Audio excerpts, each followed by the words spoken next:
Hey guys, North Country Studios here, and today I'm going to take you along for a little ride, and we're going to go on a mini photo shoot, and I'm going to show you some tips and tricks on taking pictures of your own rig.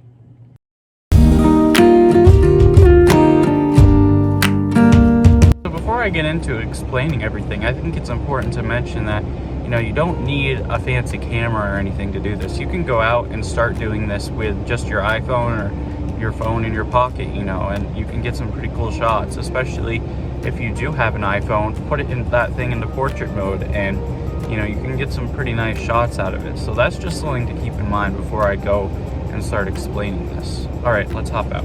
All right, so basically there's a few different angles for shooting cars and trucks. So the first is the full front, like this, and you can get down low, kind of make yourself level with the bumper, and it makes for a better shot too. But then there's also the other versions of the front shots where you kind of split the car down the middle. Use that center emblem if it has one, kind of to split it. So if I was to tilt this, kind of split the truck in half. That way you get more on either side, and it can make for a cool shot like that. And then if we go around to the back, we want to do the same thing with the back. So we come like this, we want to do a full shot, but really, you see how I'm kind of up right now? It really helps if you crouch down and get level with the bumper. And so we can do the same thing. We can split it like this. See how it takes that? And you can kind of get the side of the truck too. And do the same thing on the other side. Maybe something like this. Something like this. Especially helps if you have a wide angle mode on your phone or something like that. And then to get an overall shot of the truck, you want to back up. You're going to have that wide angle. You want to kind of turn yourself so you're getting some of the front of the truck, like the front headlight, and some of the back tail light. Because you can do a shot like this, but it's not always the best idea. It's better to give it more depth by backing yourself up a little, crouching down, and kind of at an angle, and that will help you get a better shot that way. So those are kind of some of the basics, and so that's the other thing, is choosing location. I chose this lake area.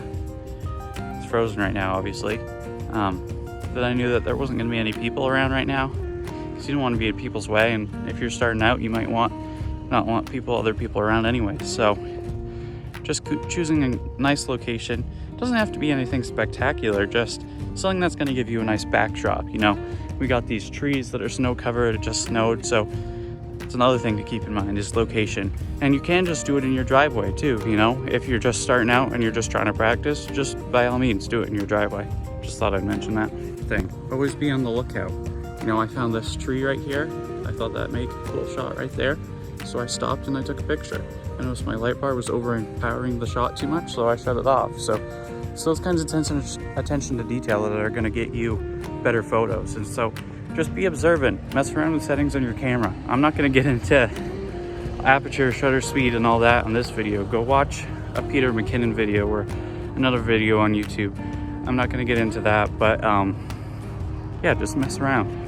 Be attentive to detail, and you'll end up getting better shots.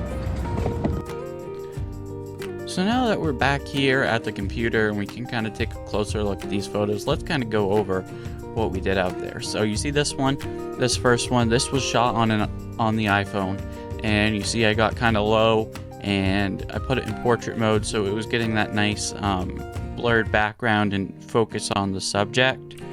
And let's go to the next one. See, this one is where I kind of split it, and so we kind of get some detail to the right and also the detail of the truck. This is also another one on the iPhone. You can see how sharp it is because I got really close. Again, kind of doing that half and half thing, kind of off to the side there, but showing, a little bit over here of this part of the scene and then showing the truck here. And so there's that one. And then if we go to the next one, this one was also on the iPhone. And so this one we get a nice wide view of the truck. We're not straight on the side, but we're getting kind of that front headlight and a little bit of the back tail light in there and the background. I could have been a little farther back for this one probably to get a little bit better of a shot, but hey, that's what you do. You go out there, you see what you did wrong, and you improve for next time. This one was also the iPhone. Got back there, went low, kind of focusing on this rear area right here with the TRD off-road and the jerry can and all that. And then this side, did the other side as well. That's the thing, you want to do one side and then you want to do the other side. So that's kind of what you're trying to do. You're trying to capture the whole vehicle, but maybe not necessarily all at once. You want to capture parts of it. For an action shot, you want the whole vehicle in it, but for stills, you want to capture the whole vehicle at one point, but you also want to have these individual sections, kind of split it into halves or quarters, if you will. This one was on the camera. All of these are unedited, so I kind of mess around with the settings while I'm shooting and then edit them as they need to be edited. I don't know why the screen is going dark there, but so here's the first one. You can see it's nice and crisp. Bring the shadows and highlights and all that up in editing.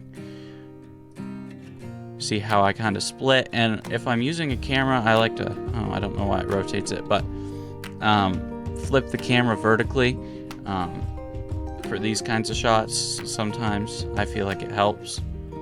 There's the other side, I did the same thing.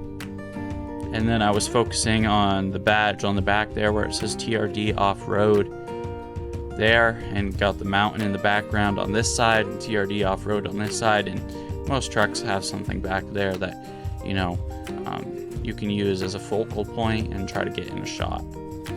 This is another one. You can see I kind of split it in half. I don't know why it keeps doing that, but you can see I split it, not completely centered, but I can always crop that if I wanted to, and so that kind of makes for a nice picture that way. And then I got the other side, and then I stepped back and I saw that this is a little close, so I backed up. You can see how I got the mountain in the background, got these headlights in the front, and I'm not square on the side. And then there's another one of it, and then I got a front on but not dead front on. And then I was trying to get some of those perspective shots. I kind of stopped doing that, and then on the way out I saw this tree with a low hanging branch, and I wanted some pictures under that. I noticed my light bar was kind of overpowering it, so I shut the light bar off. And then one more like that, and that one is not going to make the cut. That's just